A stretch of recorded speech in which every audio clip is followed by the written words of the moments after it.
اعوذ باللہ من الشیطان الرجیم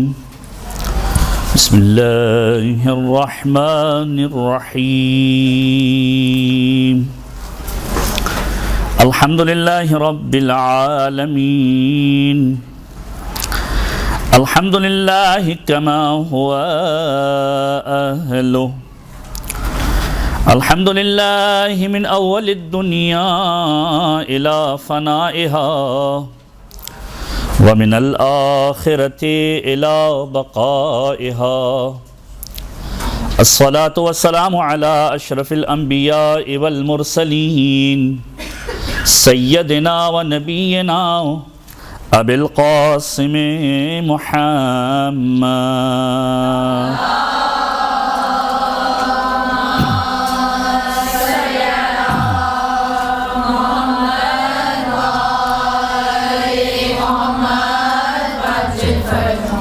وعلى أهل بيته الطيبين الطاهرين المعصومين المظلومين أما بعد فقد قال الله تعالى في القرآن بسم الله الرحمن الرحيم أتى أمر الله فلا تستعجلوا سبحانه وتعالى أما يشركون صلوات على محمد وآل محمد.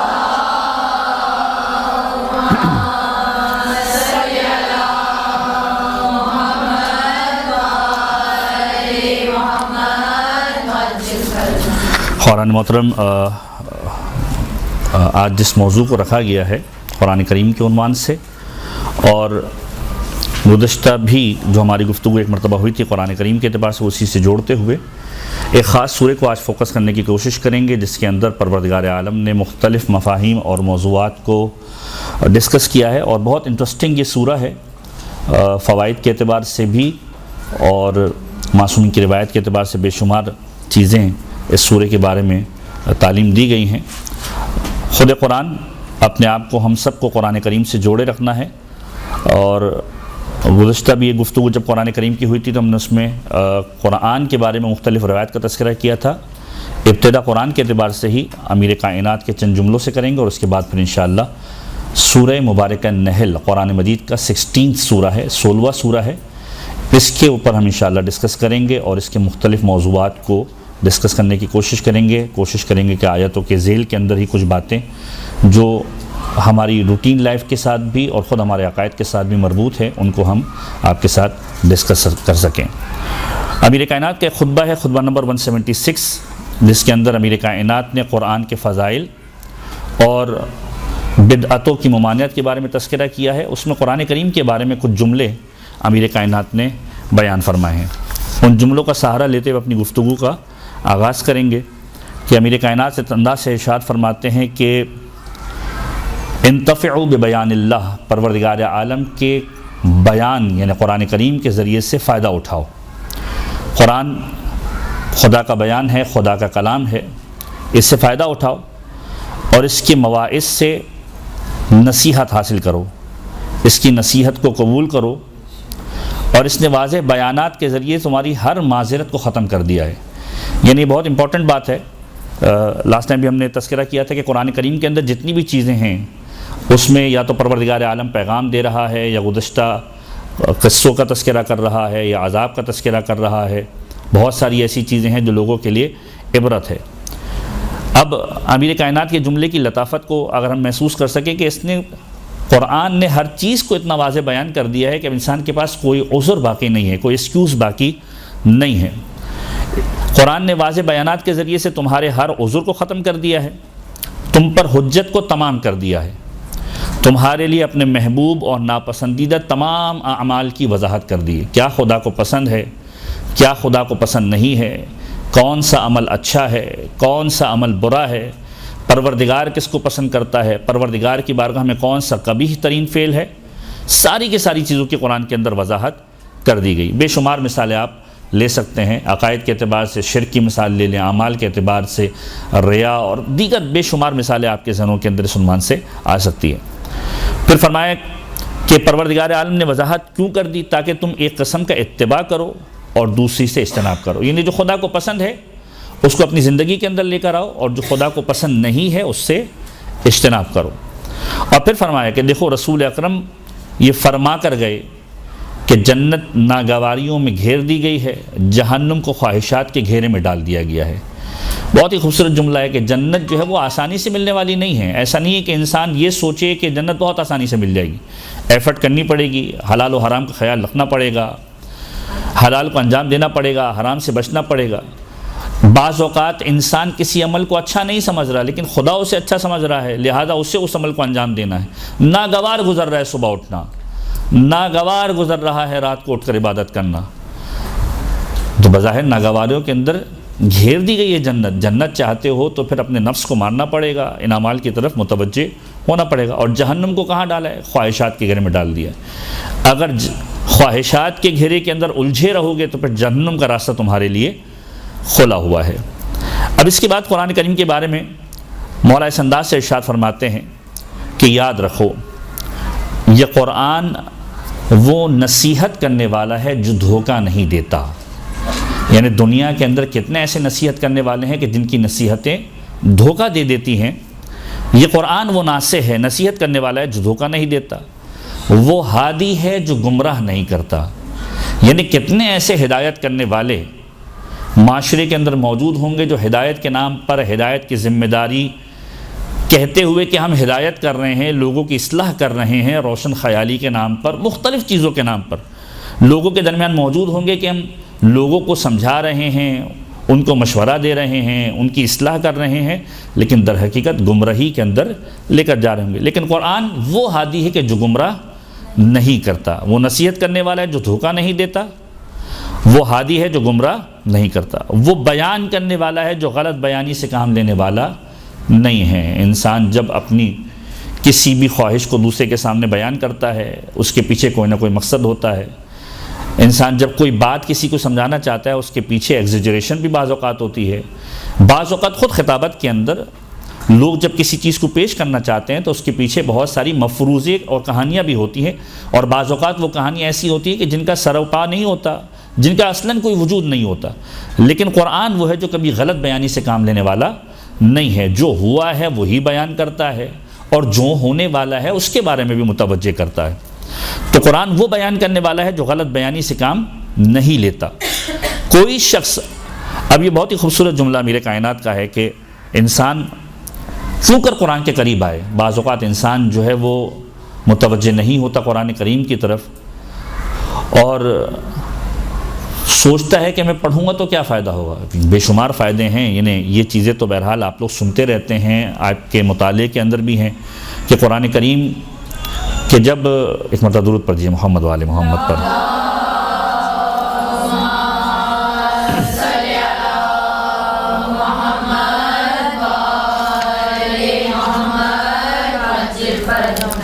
کہ جس گھر کے اندر قرآن کریم کی تلاوت ہوتی ہے، پروردگار عالم وہاں سے شیاطین کو دور کر دیا کرتا ہے، اشرار کو دور کر دیا کرتا ہے۔ تو یہ تو اپنے اپنے بینیفٹس ہیں قرآن کریم کے، لیکن ایک اور رخ جو امیر کائنات دکھلانا چاہ رہے ہیں کہ کوئی شخص اس کے پاس نہیں بیٹھتا، انہیں قرآن کے پاس نہیں بیٹھتا، قرآن کو نہیں پڑھتا، مگر یہ کہ جب اس کے پاس سے اٹھتا ہے تو ہدایت میں اضافہ کر کے اٹھتا ہے۔ یعنی انسان قرآن کریم کو کھولے، تلاوت کرے، ایسا ممکن نہیں ہے کہ اس کے ذہن کے اندر کوئی ایک نیا خیال، کوئی نیا ہدایت کا راستہ نہ آئے، ایسا ممکن نہیں ہے۔ جو شخص قرآن کریم کے پاس بیٹھے گا، قرآن کریم سے استفادہ حاصل کرنے کی کوشش کرے گا، جب اٹھتا ہے تو ہدایت میں اضافہ کر لیتا ہے، یا اگر ہدایت میں اضافہ نہیں ہوتا تو کم سے کم گمراہی میں اس کی کمی ہو جاتی ہے۔ یعنی دونوں ایفیکٹس ہیں، اگر راہ ہدایت پر موجود ہے تو پروردگار عالم مزید ہدایت میں اضافہ کرتا ہے، اور اگر گمراہ ہے تو اس کی گمراہی کے اندر جو ہے وہ کمی ہو جاتی ہے۔ اس کے بعد مولا فرماتے ہیں کہ یاد رکھو قرآن کے بعد کوئی کسی کا محتاج نہیں ہو سکتا۔ قرآن کریم کے کتنے ایسے سورے ہیں کہ جن کے ایفیکٹس جو انشاءاللہ شاید اگلے جمعے کو ہمارا موضوع بنے، قرآن کے سوروں کے خواص۔ ہم بہت سارے سوروں کی تلاوت کرتے ہیں، ہماری روٹین لائف کے اندر بہت سارے سورے ہماری زندگی کے اندر موجود ہیں۔ ائمہ نے ان سورہ مبارک کے بارے میں کیا بیان فرمایا ہے؟ تو قرآن کے بعد کوئی کسی کا محتاج نہیں ہو سکتا۔ ایسے ایسے سورہ علماء ریکمنڈ کرتے ہیں کہ انسان ان کی تلاوت کرے، خود آپ کے ذہنوں کے اندر محفوظ ہے۔ سورہ مبارکہ یاسین، سورہ مبارکہ رحمان، سورہ مبارکہ واقعہ، پیغمبر کے اصحاب کے واقعات موجود ہیں، کہ میں نے اپنے گھر کے اندر فقر نہیں دیکھا جب سے میں سورہ کی تلاوت کرتا ہوں۔ کوئی کسی کا محتاج نہیں ہو سکتا، اور قرآن سے پہلے کوئی بے نیاز نہیں ہو سکتا۔ ایسا نہیں ہے کہ قرآن اس کی زندگی میں نہیں ہے تو وہ یہ سمجھے کہ میں بے نیاز ہوں، نہیں، قرآن کے بغیر کوئی بے نیاز بھی نہیں ہو سکتا۔ اپنی بیماریوں میں سے اس سے شفا حاصل کرو، قرآن کریم سے شفا حاصل کرو، اپنی مصیبتوں میں اس سے مدد مانگو، اگر کوئی پریشانی کے اندر ہو قرآن کریم سے مدد مانگو، کہ اس قرآن کے اندر بدترین بیماری جو امیر کائنات کی نگاہ کے اندر امیر کائنات فرما رہے ہیں، بدترین بیماری کفر و نفاق یعنی منافقت اور کفر اور گمراہی اور بے راہ روی کا علاج بھی موجود ہے۔ کفر کا علاج بھی موجود ہے، بے راہ روی کا علاج بھی موجود ہے، منافقت کا علاج بھی موجود ہے۔ تو پس قرآن کے ذریعے سے خدا سے سوال کرو، اس کی محبت، قرآن کی محبت کے وسیلے سے اس کی طرف رخ کرو کہ پروردگار عالم کی بارگاہ میں یہ وہ شفاعت کرنے والا ہے کہ جس کی شفاعت قبول کی جائے گی، یہ ایسا بولنے والا ہے کہ جس کی بات تصدیق شدہ ہے، اور جس کے لیے قیامت میں روز قیامت قرآن سفارش کر دے، پروردگار اس کے حق میں شفاعت کو قبول کرے گا۔ یہ قرآن ہے کہ جس کے عیب کو قرآن بیان کرے وہ تصدیق شدہ ہے۔ روز قیامت ایک منادی آواز دے گا کہ ہر کھیتی کرنے والا اپنی کھیتی اور اپنے عمل کے انجام میں مبتلا ہے، لیکن جو اپنے دل میں قرآن کا بیج بونے والے تھے وہ کامیاب ہیں۔ تو در حقیقت اپنے دلوں کے اندر قرآن کریم کا بیج بونا ہے، قرآن سے اپنے آپ کو مربوط رکھنا ہے۔ پھر فرمایا لہذا تم لوگ انہی لوگوں میں سے اور قرآن کی پیروی کرنے والوں میں شامل ہو جاؤ کہ پروردگار عالم کی بارگاہ میں روز قیامت فریب کھانے والے لوگوں کی طرح شمار نہ کیے جاؤ۔ تو قرآن کریم سے استفادہ ہم سب کو کرنا ہے، اور قرآن کریم کے سورہ مبارک کے اعتبار سے جیسا کہ ہم نے عرض کیا کہ سورہ مبارک نحل قرآن مجید کا 16واں سورہ ہے، اور اس سورے کے اعتبار سے آج انشاءاللہ ہم کسی حد تک گفتگو کریں گے اور کچھ مفاہیم کو بیان کرنے کی کوشش کریں گے۔ ایک مرتبہ درود پڑھ دیجئے محمد والے محمد پر۔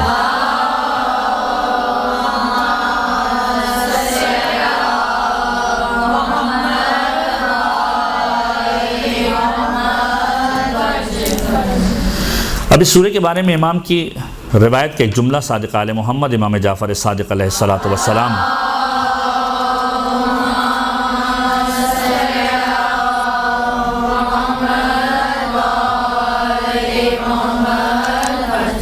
اور پیغمبر کی بھی روایت کا جملہ کہ من قرأہا لم یحاسبہ اللہ تعالی بالنعم التي انعمہا علیہ فی دار الدنیا،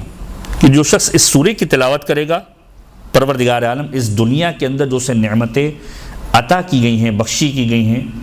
جو نعمتیں وہ یوز کر رہا ہے، پروردگار ان نعمتوں کا حساب نہیں لے گا۔ اور پھر اس انداز سے بھی روایت کے جملے ملتے ہیں کہ معصوم کا جملہ ہے کہ پروردگار عالم نہ فقط یہ اجر عطا کرے گا کہ اس سے نعمتوں کا حساب نہیں لے گا، بلکہ جو بہترین نعمت کسی مومن کو ملتی ہے پروردگار وہ نعمت عطا کرے گا۔ اور اگر کوئی شخص اسے مہینے میں ایک مرتبہ تلاوت کرے، پروردگار عالم اس کے تمام قرضوں کو ادا کرے گا اور 70 قسم کی بلاؤں کو اس سے دور کرے گا، 70 قسم کی بلاؤں کو، 70 قسم کی بیماریوں کو اس سے دور کرے گا، اور جس میں سے کم ترین بیماری جو ہے وہ جنون، جزام اور برس، یہ وہ بیماریاں ہیں جو معاشرے کے اندر انتہائی بدترین تصور کی جاتی ہے۔ فرمایا کہ پروردگار عالم اس سے امان دے گا۔ اس سورہ مبارکہ کی تلاوت اگر مہینے میں کوئی ایک بار کرتا ہے، اور جو اس کی تلاوت کرتا ہے کانا مسکنہ فی جنت عدن، اس کا مقام یا اس کی سکونت کی جگہ، رہنے کی جگہ جنت کے اندر وہ مقام ہوگا کہ جو بہترین علاقہ ہے جنت کا، کہ جو جنت کے بالکل درمیان کے اندر موجود ہے۔ تو یہ وہ سورہ ہے کہ جس سورے کے بارے میں ائمہ طاہرین کی روایتیں اس عنوان سے موجود ہیں کہ آفات و بلیات سے نجات اس سورے کے اندر موجود ہے۔ اور بعض علماء اس کو اس انداز سے بھی ریکمنڈ کرتے ہیں کہ اگر کوئی شخص اپنی روزی کے اعتبار سے، رزق کی تنگی کے اعتبار سے پریشانی کے اندر مبتلا ہے تو روزانہ کی بنیاد پر اس سورہ مبارکہ نحل کی تلاوت کرے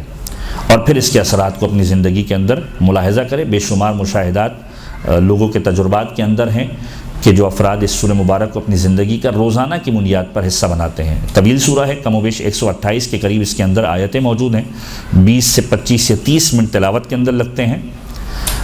بہت مشکل ٹاسک ہوتا ہے، بعض اوقات انسان سوچتا ہے 20 سے 25 منٹ تلاوت کرے، لیکن بہرحال کچھ پانے کے لیے کچھ وقت دینا پڑتا ہے۔ اور خود یہ تو وہ نصیحت کرنے والا ہے کہ جو دھوکہ بھی نہیں دیتا، اس کے پاس بیٹھنے سے علم میں بھی اضافہ ہوتا ہے، ہدایت میں بھی اضافہ ہوتا ہے۔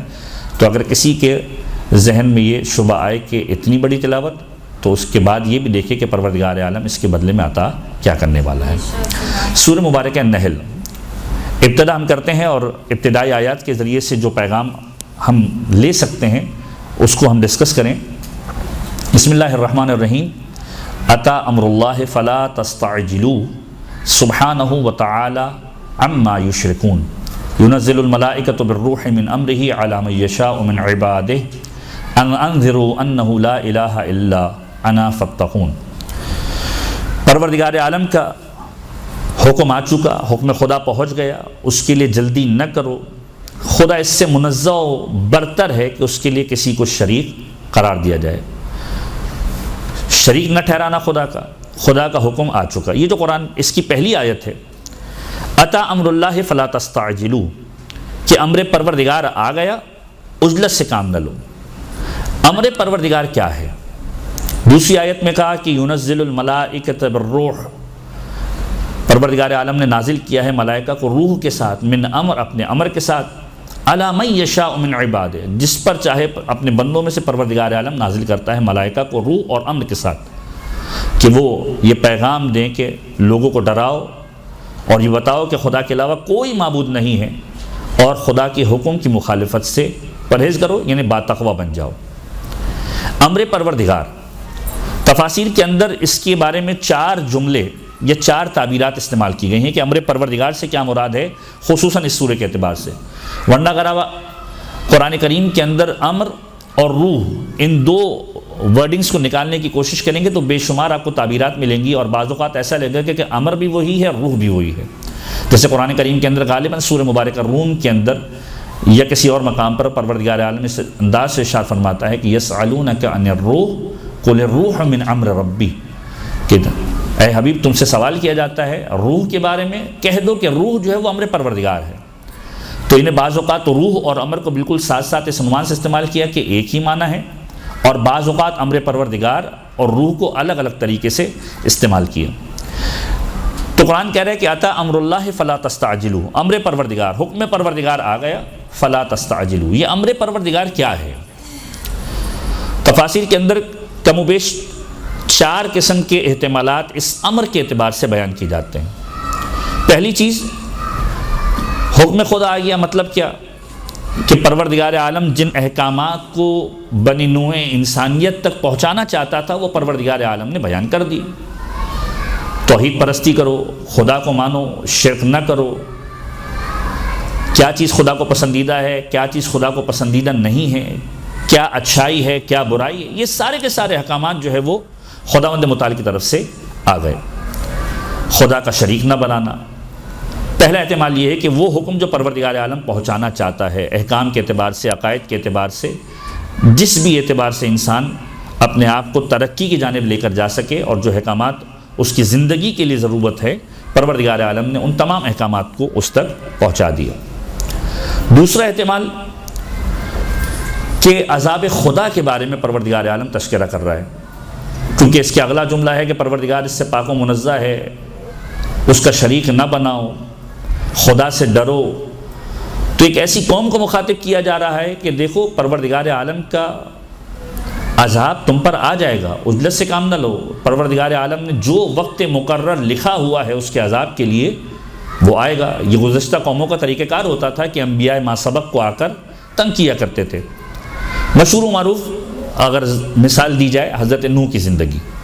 حضرت نوح کی زندگی کے اندر 2500 سال کی زندگی جو علی المعروف بیان کی جاتی ہے،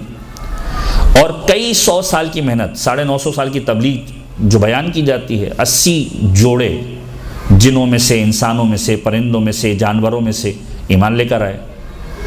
جب حضرت نوح کشتی تعمیر کر رہے تھے تو کشتی تعمیر کرتے ہوئے بے شمار لوگ آ کر حضرت نوح سے یہ سوال کیا کرتے تھے، گویا چڑھایا کرتے تھے، تمسخر کیا کرتے تھے کہ اے نوح عذاب کب آنے والا ہے؟ اتنے سال گزر گئے، 10 سال ہو گئے، 20 سال ہو گئے، 70 سال ہو گئے، 80 سال ہو گئے، 100 سال ہو گئے، تو عجلت سے کام نہ لو۔ پروردگار عالم نے جب اس کا وقت مقرر معین کیا ہے، عذاب اس وقت آئے گا۔ حالانکہ اس جملے کے اندر جو لطافت ہے، عطا امر اللہ، عطا جو ہے وہ فعل ماضی ہے، لیکن جب جڑ کر کلام کے اندر استعمال ہوتا ہے تو یہ مستقبل کا معنی دیتا ہے کہ پروردگار عالم کا عذاب آنے والا ہے یا پروردگار عالم کا عذاب آ جائے گا۔ عجلت سے کام نہ لو، خدا نے جب لکھا ہوا ہے اس وقت آ جائے گا۔ تو پہلا احتمال امر پروردگار سے مراد وہ حکم جو پروردگار پہنچانا چاہتا ہے۔ دوسرا احتمال کہ وہ عذاب کہ جو پروردگار عالم کی طرف سے آنے والا ہے گناہگاروں کے لیے، جن لوگوں نے گناہ انجام دیے، جن لوگوں نے خدا کا شریک بنایا، جن لوگوں نے کفر اختیار کیا، ان کو مخاطب کر کے کہا جا رہا ہے کہ پروردگار عالم کا عذاب آنے والا ہے اور حتمی ہے۔ یہ ایسا نہیں کہ اس میں کوئی شک و شبہ رہے، آنے والا ہے۔ جلد بازی نہ کرو، جب خدا عذاب میں لے گا تو لپیٹ کے اندر آ جاؤ۔ تیسرا احتمال، اس سے مراد قیامت ہے کہ پروردگار عالم کی قیامت جو ہے وہ آ جائے گی۔ یہ بھی سوال پیغمبر کے دور کے اندر بھی اور انبیاء کے دور کے اندر آیا کرتا تھا کہ جب پیغمبر یہ دعوت دیا کرتے تھے کہ اللہ کو مانو، رسول کی رسالت کو تسلیم کرو، اور پھر جب افکار و اعمال کو بتایا کرتے تھے اور پھر بتاتے تھے کہ نیکی پر اجر ملنے والا ہے، قیامت کے میدان میں ایسا ہونے والا ہے، تو سب سے پہلا سوال یہ ہوتا تھا کہ قیامت کب آئے گی؟ اور قرآن کریم کے اندر بے شمار مقامات پر اس انداز سے مخاطب کیا گیا ہے۔ لوگ قیامت کے بارے میں سوال کیا کرتے تھے، پروردگار عالم ارشاد فرماتا ہے کہ اس کا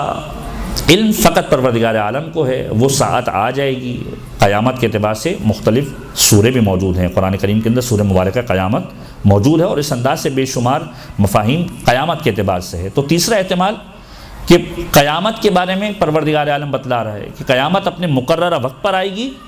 عجلت سے کام نہ لو، تمہارے جلدی چاہنے سے کوئی فرق پڑنے والا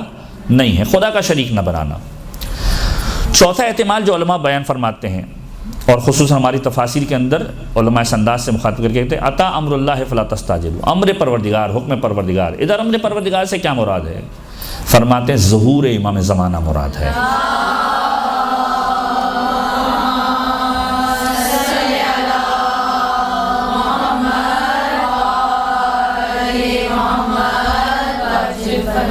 کہ ظہور امام زمان ہونے والا ہے، عجلت سے کام نہ لو۔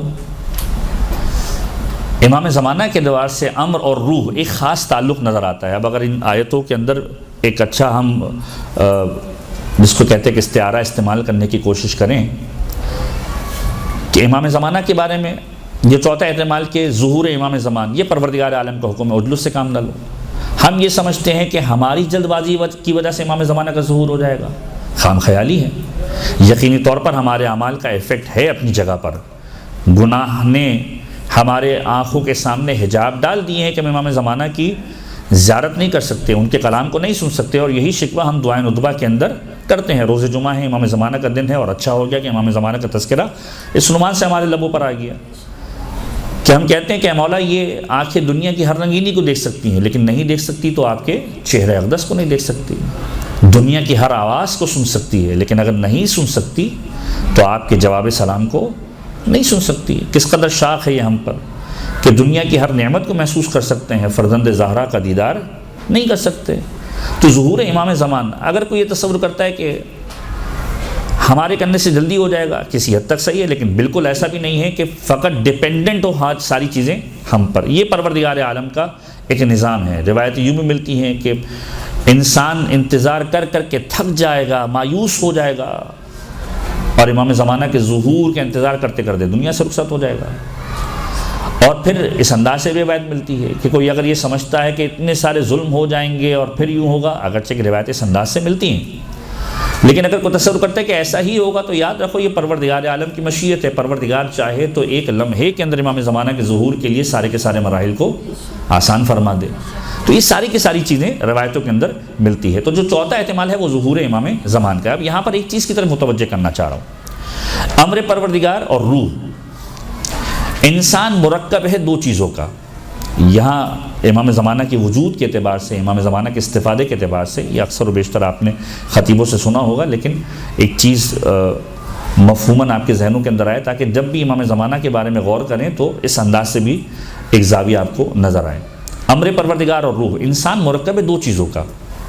روح اور جسم۔ روح اور جسم۔ امام زمانہ کے اعتبار سے ذہن میں رکھیے گا کہ صادق آل محمد امام جعفر صادق علیہ السلام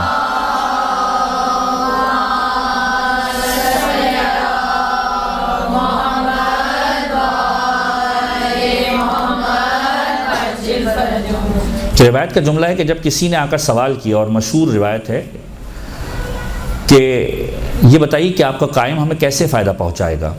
جب بے شمار باتیں چھٹے امام نے کی کہ اس کے ذریعے سے رزق ملے گا، اس کے ذریعے سے برکت ملے گی، کائنات کی ہر شے اس کے وجود کا صدقہ ہے، امام نے اس انداز سے فرمایا کہ ہمارا قائم اس انداز سے تمہیں فائدہ دے گا جیسے بادلوں کے پیچھے چھپا ہوا سورج روشنی دیتا ہے، یہ بتاتا ہے کہ اندھیرا نہیں ہے۔ اگر اس مفہوم کو اپنے ذہن میں رکھے اور پھر جو میں بتلا رہا ہوں اس کو اپنے ذہنوں کے اندر لانے کی کوشش کریں تو اس جملے کے لطف کو محسوس کریں گے کہ سورج بادلوں کی اونٹ کے پیچھے چھپا ہوا ہے، غائب ہے، ظاہری اعتبار سے حاضر نہیں ہے۔ اب انسان کا جو وجود ہے وہ مرکب ہے روح اور جسم پر، یعنی دو چیزیں ہیں جو روح اور جسم پر، یہ انسان ہے جو روح اور جسم کی صورت میں مجسم ہے۔ ایسا بھی نہیں کہ پورا کا پورا روح پہ ڈیپینڈنٹ ہے، ایسا بھی نہیں کہ پورا کا پورا جسم پہ ڈیپینڈنٹ ہے، کوئی ایسی چیز ہے جو اس کو جوڑ رہی ہے، اور وہ جوڑنے والی چیز کیا ہے؟ اگر فقط روح ہوتا تو ہوا میں تحلیل ہو جاتا، یہ فلسفے کی بحث ہے، اگر جسم ہوتا تو مٹی میں دھس جاتا، اس کے لیے فنا تھی۔ پروردگار عالم نے نہ روح کے ساتھ اس کو جوڑ دیا، نہ فقط جسم کے ساتھ جوڑ دیا، بلکہ ان دونوں کو جوڑنے کے لیے ایک چیز رکھی جس کا نام ہے نفس۔ یہ نفس انسان کو روح اور جسم کے ساتھ جوڑے رکھتا ہے، لہذا اگر کوئی نفس کی معرفت حاصل کر لیتا ہے تو پھر خدا تک پہنچ جاتا ہے۔ ایک تعبیر جو اس روایت کی جو آپ سنتے ہیں، من عرف نفسہ فقط عرف ربہ، جس نے اپنے نفس کو پہچان لیا اس نے خدا کو پہچان لیا۔ یعنی یہ وہ چیز ہے کہ جو انسان خود ہی تک یا اپنے آپ تک پہنچ جائے تو پروردگار عالم تک اپنے سفر کو طے کر لیتا ہے۔ تو اب روح اور جسم سے انسان کنسسٹ ہوا ہے۔ اب اگر سوال کیا جائے کہ یہ بتائیے کہ روح کی وجہ سے جسم زندہ ہے یا جسم کی وجہ سے روح زندہ ہے، آپ سے اگر میں سوال کروں کہ روح کی وجہ سے جسم زندہ ہے یا جسم کی وجہ سے روح زندہ ہے؟ روح کی وجہ سے جسم زندہ ہے۔ روح غائب ہے یا حاضر ہے؟ روح غائب ہے یا حاضر ہے؟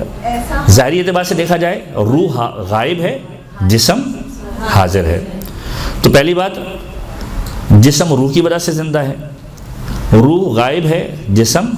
حاضر ہے۔ اب اگلا سوال یہ ہے کہ آیا غائب کی وجہ سے حاضر زندہ ہے یا حاضر کی وجہ سے غائب زندہ ہے؟ غائب کی وجہ سے حاضر زندہ ہے۔ تو اب اس جملے کو آپ اس جانب لے کر جائیے جو چھٹے امام نے کہا کہ ہمارا قائم غیبت کے اندر اس انداز سے ہوگا کہ بادلوں کے پیچھے چھپا ہوا ہوگا اور اس کا وجود فائدہ دے رہا ہوگا، یعنی ایک غائب ہے جو تمام حاضروں کو زندگی دے رہا ہے۔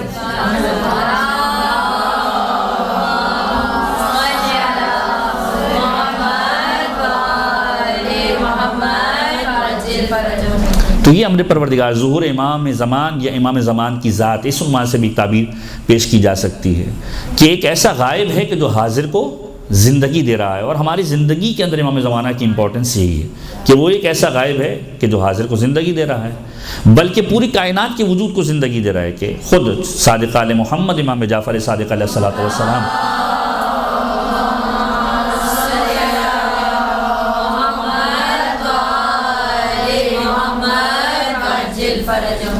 بندہ مومن کی تعریف کے لیے امام نے ایک روایت ارشاد فرمائی، بہار الانوار کے اندر بھی روایت موجود ہے اور دیگر مقامات پر بھی روایت موجود ہے کہ اگر روئے زمین پر کوئی شخص موجود نہ ہو، دو افراد موجود ہوں، پروردگار عالم کی کائنات کا نظام باقی رہتا ہے، ایک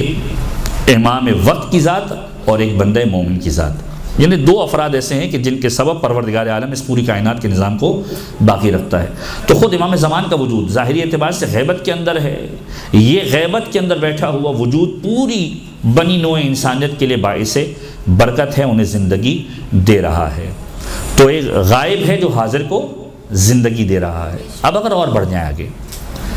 کہ قرآن کریم میں جیسے کہ میں نے کہا کہ امر کو روح سے بھی تعبیر کیا گیا، روح کو امر سے بھی تعبیر کیا گیا۔ اب اگر تھوڑا اور آگے بڑھتے ہیں کہ ہم اپنی زندگی کے اندر افکار کو انجام دیتے ہیں، جسم کا ایک کنیکشن ہے روح کے ساتھ، جب تک یہ کنیکشن روح کے ساتھ ہے یہ جسم، یہ اعضاء و جوارح کام کر رہے ہیں، اور جب یہ کنیکشن ٹوٹ جائے گا تو یہ کام کرنا چھوڑ دیں گے۔ مثلا فرض کیجیے میرا ہاتھ ہے، اس ہاتھ کے اندر مختلف انگلیاں ہیں، ایک انگلی کو اگر میں کاٹ دوں، قطع کر دوں اور پھینک دوں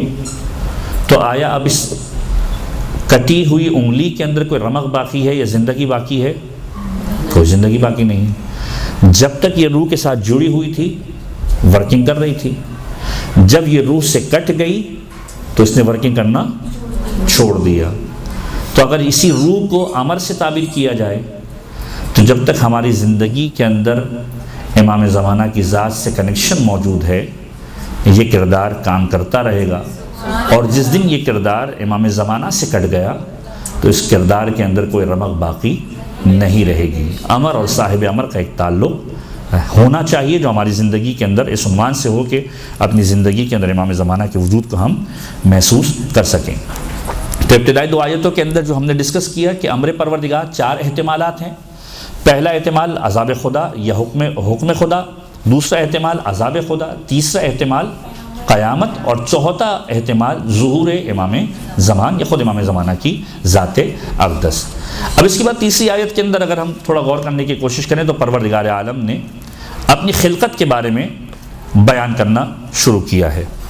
اور خلقت کو اس انداز سے بیان فرمایا کہ خلق السماوات والارض بالحق تعالی عما یشرکون، کہ اس نے آسمان و زمین کو حق کے ساتھ پیدا کیا اور وہ اس سے بالا تر ہے کہ اس کے لیے کسی کو شریک بنائے۔ یعنی اگر غور کیجیے تو بار بار یہ کہا جا رہا ہے کہ اس کا شریک نہ بنانا۔ خلق الانسان من نطفۃ فاذا هو خصیم مبین، کہ ہم نے انسان کو ایک قطرے سے پیدا کیا، ایک نطفے سے پیدا کیا، فاذا هو خصیم مبین۔ یہاں پر ہم اپنی گفتگو میں پہلے مرحلے پر رکیں گے اور اس کو اس انداز سے ڈسکس کرنے کی کوشش کریں کہ پروردگار عالم نے اس قرآن کے اندر کئی مقامات پر انسان کو مخاطب کیا ہے اور اس کو اس کی حیثیت یاد دلائی ہے کہ انسان، یہ وہ انسان، یعنی ترجمہ کیا ہے اس آیت کا کہ خلق الانسان من نطفۃ، پروردگار عالم نے نطفے سے انسان کو پیدا کیا، فاذا ہوا خصیم مبین، اور جب وہ ایک مقام تک پہنچ گیا تو جھگڑالو بن گیا، خدا کے مقابلے پر آ گیا۔ انسان کی فطرت کی بھی بات کی ہے اور انسان کو اس کی حیثیت کو بھی یاد دلایا گیا کہ انسان جو بنا ہے وہ نطفے سے بنا ہے۔ امیر کائنات کا ایک پورا خطبہ کہہ لیجئے یا کچھ کلمے کہہ لیجئے نہج البلاغہ کے اندر 128 نمبر کلمات قصار کے اندر امیر کائنات نے تعجب کیا ہے کچھ خاص لوگوں کے اوپر، بخیل کے اوپر، اور پھر جملہ کہا کہ میں تعجب کرتا ہوں ان لوگوں پر جو خدا کی ذات کے اندر شک کرتے ہیں، میں تعجب کرتا ہوں ان پر کہ جو قیامت کے بارے میں شک کرتے ہیں۔ اسی میں ایک جملہ مولا نے کہا ہے، اور اس سے ملتے جلتے کئی جملے مولا متقیان کے نہج البلاغہ کے کلمات قصار کے اندر بھی موجود ہیں، اور ائمہ تحریم کی روایتوں کے اندر بے شمار جملے ایسے آپ کو ملیں گے۔ خود قرآن کریم نے اس کو بہت زیادہ ایڈریس کیا ہے۔ جو مین پوائنٹ ہے اس آیت کے سمجھانے کے لیے کہ انسان کو پروردگار عالم نے نطفے سے بنایا، ایک نجس شے سے۔ یہ انسان اپنے آپ کو جب کچھ سمجھتا ہے تو جھگڑالو بن جاتا ہے، متکبر بن جاتا ہے، اس کی مذمت کی گئی ہے۔ سورہ مبارکہ طارق کے اندر یہ فرمایا خلق من ماء دافق، ایک اچھلنے والے پانی سے تمہیں بنایا۔ اسی انداز سے اور مقامات پر بھی اسی انداز سے پروردگار عالم نے ایڈریس کیا۔ وجہ کیا ہے کہ انسان اپنی حیثیت کی جانب نگاہ کرے کہ انسان تھا کیا، ہے کیا اور ہونے کیا والا ہے۔ امیر کائنات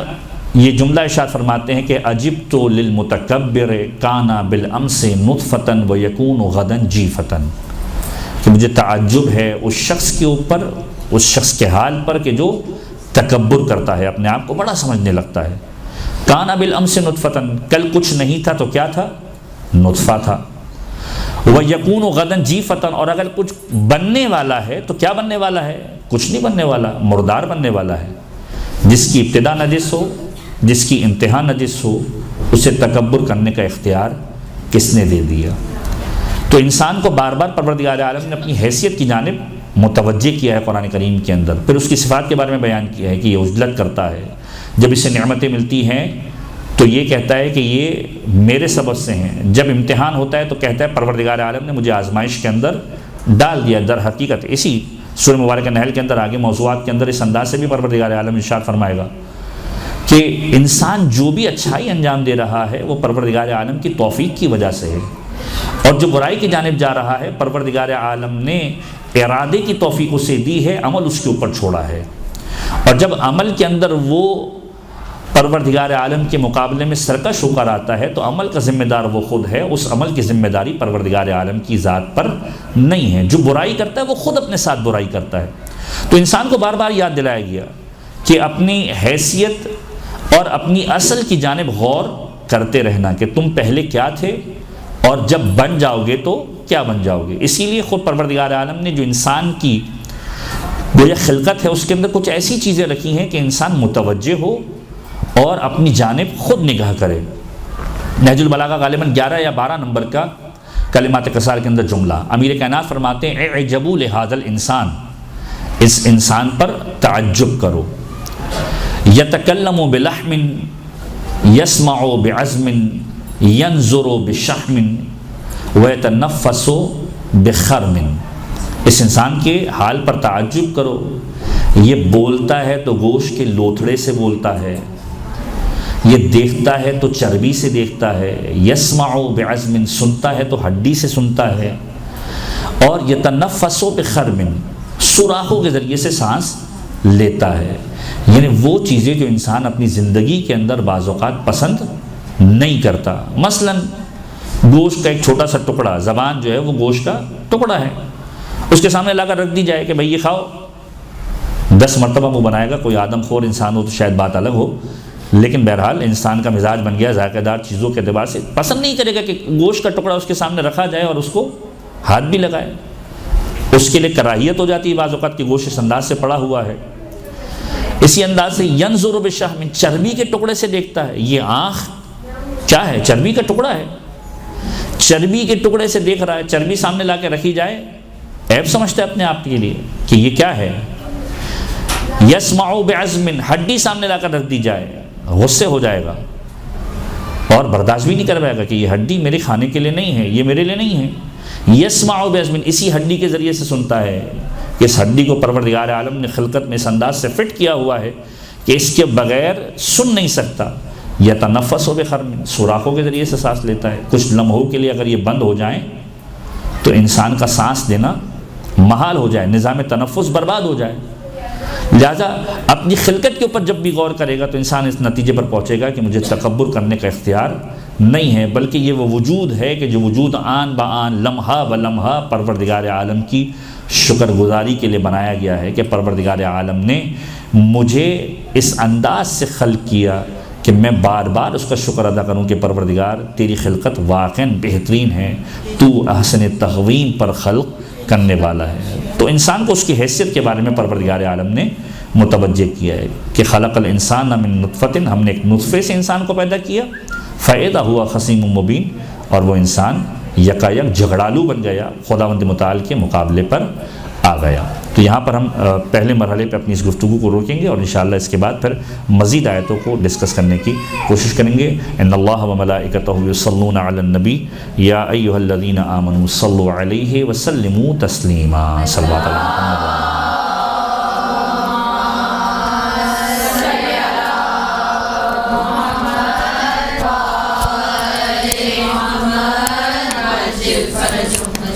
اعوذ باللہ من الشیطان الرجیم. بسم اللہ الرحمن الرحیم. الحمد للہ والسلام علی اہلہا. گفتگو کو آگے بڑھاتے ہوئے اس انداز سے کنکلوڈ کرنے کی کوشش کریں گے کہ جو اب تک ہم نے بات کی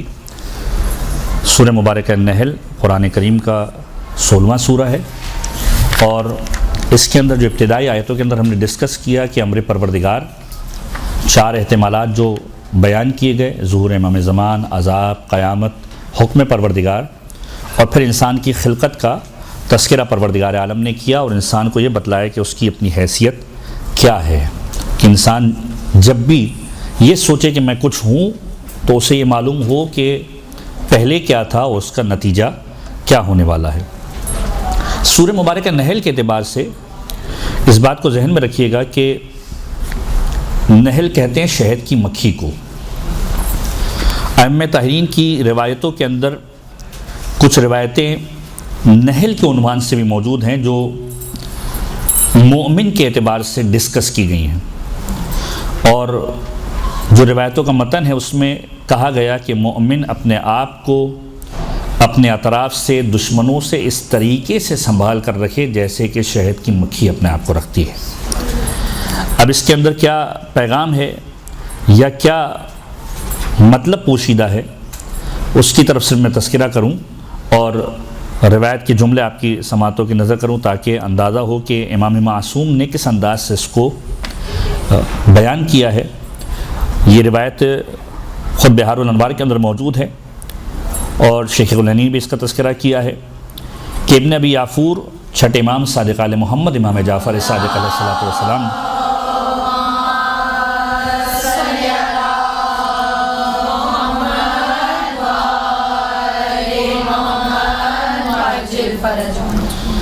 کی خدمت موجود تھے اور تقیے کے موضوع کے اوپر گویا بات ہو رہی تھی، اور امام نے اس انداز سے سمجھانے کی کوشش کی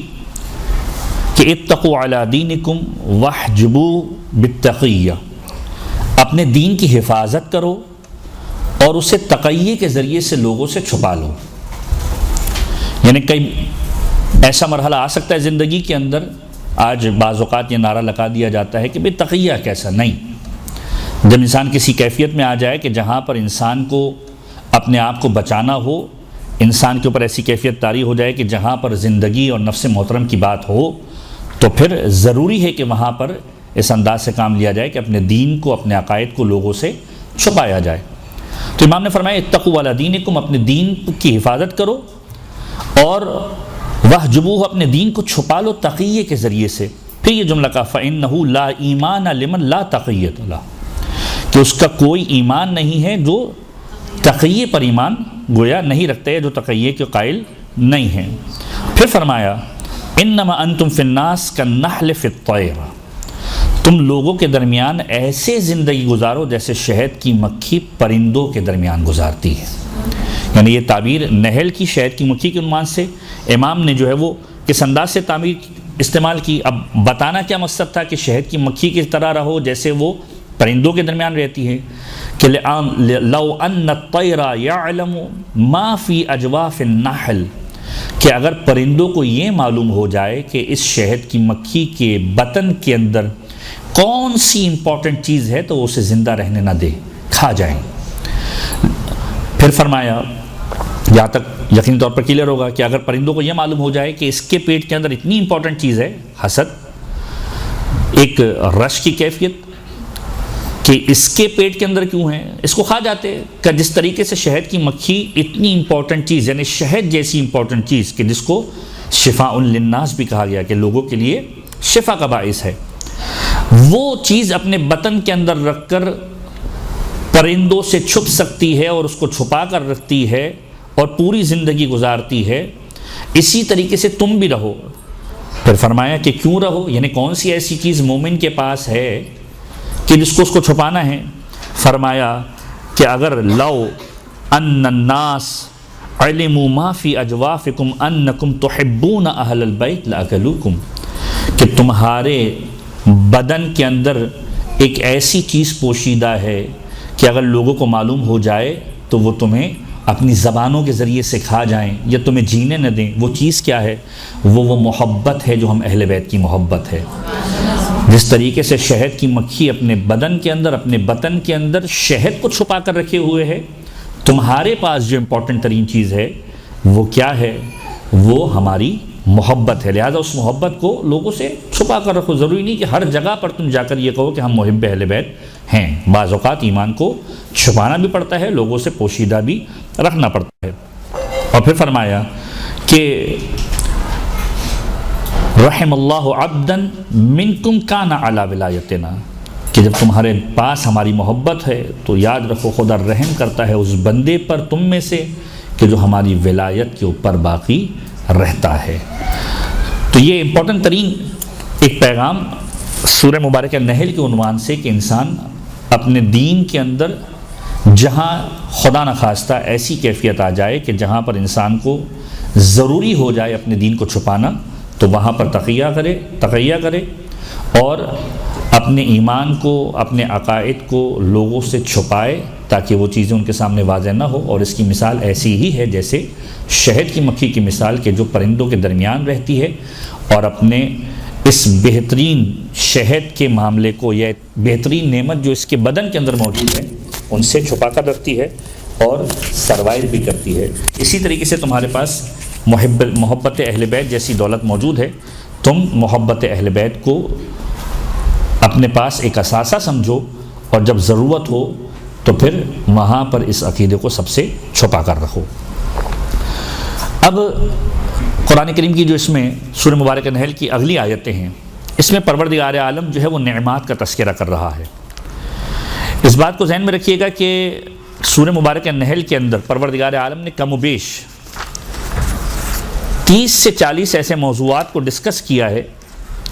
کہ جو غور طلب ہیں، جس کی طرف انسان جو ہے وہ متوجہ رہے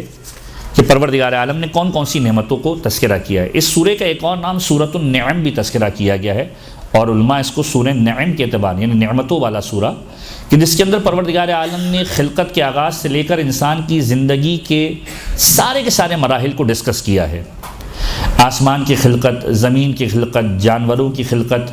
جانوروں کے کیا فوائد ہیں، سمندر پروردگار عالم نے بہائے ہیں، پہاڑ زمین کے اندر گاڑے ہوئے ہیں، اسی انداز سے جب انسان کو موت آتی ہے تو اس کی کیفیت کیا ہوتی ہے، سازشیں کرنے والے جب عقیدے کو خراب کرتے ہیں تو ان کے ساتھ کیا ہونے والا ہے، جب موت کے وقت فرشتہ روح کو قبض کرتا ہے تو کس طریقے سے مومن کا استقبال کرتا ہے، کس انداز سے دوسرے لوگوں کو ٹریٹ کیا جاتا ہے۔ پھر اس کے بعد پروردگار عالم نے سمندر کے اندر رہنے والی مخلوقات کے بارے میں ڈسکشن کیا ہے کہ ان کا کیا فائدہ ہے۔ جانور جو ہماری زندگی کے اندر ہمیں نظر آتے ہیں، بعض اوقات ایسا لگتا ہے کہ ان کا کیا فائدہ، ان ساری کی ساری چیزوں کو پروردگار عالم نے ڈسکس کیا ہے۔ اور پھر اواخر کے اندر پروردگار عالم نے ایک بہت خوبصورت موضوع اس کے اندر ڈسکس کیا ہے، گویا پوری انسانی زندگی کا جو سائیکل ہے، انسان پیدا ہوا، اس نے زندگی گزاری، بچپنے سے لے کر اواخر ایام تک زندگی گزارتا رہا، جوانی گزر گئی، بڑھاپا آ گیا، بڑھاپے کے اندر ایک ایسی کیفیت آ گئی کہ اب انسان کچھ سوچ سمجھ کے قابل نہ رہا۔ ان ساری باتوں کو پروردگار عالم نے اس کے اندر ڈسکس کیا ہے کہ جب یہ بات کی کہ انسان پیدا ہوا تو یہ کہا کہ اخرج من بطون امہاتکم لا تعلمون شیئا، کہ تمہیں ماؤں کے پیٹ سے اس انداز سے نکالا کہ تم کچھ بھی نہیں جانتے تھے، تمہارے ماں باپ کو تمہارے لیے رزق کا سبب بنایا، اور اس کے بعد پھر آہستہ آہستہ آیتوں کے اعتبار سے یہ روش بتائی کہ جب تم ادھیڑ عمری کے اندر پہنچ گئے، بزرگی کی جانب آ گئے، تو پروردگار عالم نے تمہیں اسی انداز سے واپس لوٹا دیا جو بچپنے والا عالم تھا۔ یعنی یہ بعض اوقات ہمارے یہاں محاورتاً استعمال کیا جاتا ہے کہ جب انسان انتہائی بزرگی کے عالم میں آ جاتا ہے تو بچوں جیسا ہو جاتا ہے۔ قرآن کریم نے تو باقاعدہ طور پر اس کو ایڈریس کیا ہے اس انداز سے کہ اب آخر آیت کے اندر ایک آیت اس انداز سے بھی ہے کہ پروردگار عالم نے تمہیں اس انداز سے بنا دیا کہ تم ہر چیز جاننے کے باوجود اب کچھ نہیں جانتے تھے۔ علم تھا تمہیں ساری چیزوں کا، لیکن اب ایک ایسی کنڈیشن کے اندر آ گئے کہ وہ علم جاننے کے باوجود، علم رکھنے کے باوجود ایک ایسی پوزیشن کے اندر آ گئے کہ سب جاننے کے باوجود بھی کچھ نہیں جانتے۔ تو یہ ساری کی ساری چیزیں ڈسکس کی۔ تو اگر فہرست بنائی جائے کہ پروردگار عالم نے کون کون سی نعمتوں اور کن کن موضوعات کو اس کے اندر ڈسکس کیا ہے، تو اگر کچھ موضوعات کو ہم ترتیب دینا شروع کریں کہ پروردگار عالم نے تخلیق سماوات کے موضوع کو ڈسکس کیا ہے، زمین کی خلقت کے موضوع کو ڈسکس کیا ہے، چوپایوں کی پیدائش یعنی جانوروں کی پیدائش، ان کے پیدائش کو ڈسکس کیا ہے کہ ان کا سبب کیا ہے، پھر ان جانوروں سے جو انسان کو فائدے ہوتے ہیں، ان جانوروں کے ذریعے سے جو انسان فوائد حاصل کرتا ہے ان کو ڈسکس کیا ہے، اس سے ملنے والی مصنوعات کو ڈسکس کیا ہے۔ یعنی قرآن کریم آپ دیکھیے کہ ساری کی ساری باتوں کو پروردگار عالم نے مختلف زاویوں سے ڈسکس کیا ہے کہ انسان آج یہ سوچتا ہے کہ یہ فائدہ حاصل ہو سکتا ہے، قرآن 1400 سال پہلے کہہ کر جا چکا ہے کہ اس سے یہ فوائد حاصل ہونے والے ہیں۔ پھر جانوروں کے گوشت سے جو استفادہ، طرح طرح کے گوشت ماشاءاللہ آپ لوگ یوز کرتے ہیں، مٹن، چکن اور وٹ ایور، جانوروں کے گوشت سے استفادہ یہ بھی اس میں ڈسکس کیا ہے کہ کون سا گوشت